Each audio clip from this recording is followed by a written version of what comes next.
My name is Jude Gonzales. I'm the Director of Supportive Services at LCBH, and I wanted to welcome everybody, and in particular, welcome and thank Ms. Akinga for sharing her time and experience with us.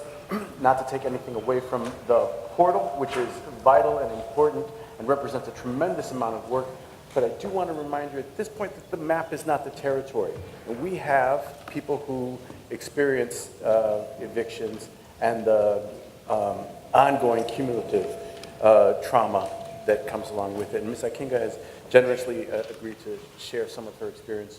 I got laid off from this job, and of course, unemployment ran out. Couldn't find employment, and I was in arrearage, for rent. So the first thing that happens is you're going to be evicted.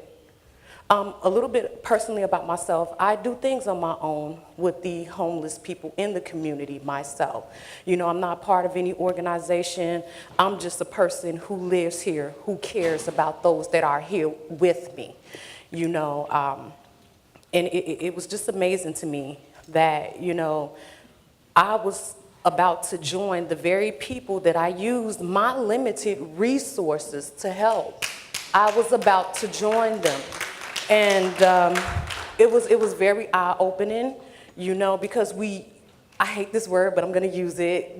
We have this term now that we call the working poor. There's no way that those two words should be together in a sentence. In the United States of America. No one should be working and poor. My mom taught me, we didn't have much, but if you work hard, you get it. Nobody told me that I would work to be poor and that I would work to be homeless. That's not something that should even go together. So I reached out to the Lawyers Committee for Better Housing because I knew that was a resource. Actually, I had worked in the housing industry. I'll just say that. With low-income housing. So I had actually had some experience with that, which is how I even had their number in the first place. So I reached out. Because I remembered them because I had to reach out to them initially for an illegal eviction that they helped me with, but that's fine. Jude was helpful to me. I was able to get assistance. Everybody's situation doesn't turn out like mine. I was able to get a job. I start soon, making more money, which is actually livable wages. Everybody's story doesn't work out like that. Everybody doesn't get this help. So now I'm able to get my life on track, but because I am who I am and I have a genuine care about the people who exist around me, we don't just live in these communities, we dwell in these communities. We're a family, whether we know it or not. We all have that distant cousin that we seldom see, but when I see you, if I see you in need, I love you, and this is what we're here for. Programs like this are useful, because these communities are declining. And in conversion, we're thinking about housing diversion. Eviction diversion can lead to community conversion.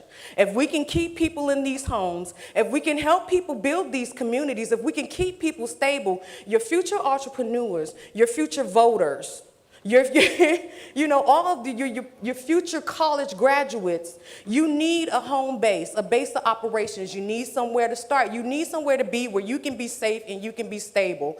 And we do have a lot of resources that are available, but unfortunately, it's after the fact.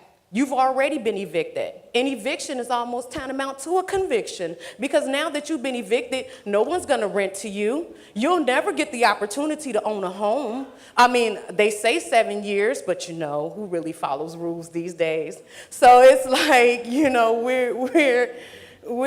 I think that this is excellent. This is excellent, not just for me, but for a lot of other hardworking African-American, Latina, white, whomever, that if you're here working and you're part of the working poor, since we have already gotten this name as the working poor, why not help us more? That's what we're looking, that's what I think this should be advertised. This is something that everybody should know about. This is not something that should just be downtown. This is not something that should just be, you know, in an office. If you don't come here, you won't know about this. This is something that everyone should be. When the sheriff knocks on the door, this should be in his hand. Absolutely. It should be in his hand. Like, here, call these people. Can't guarantee you that you'll qualify, but at least it's a shot.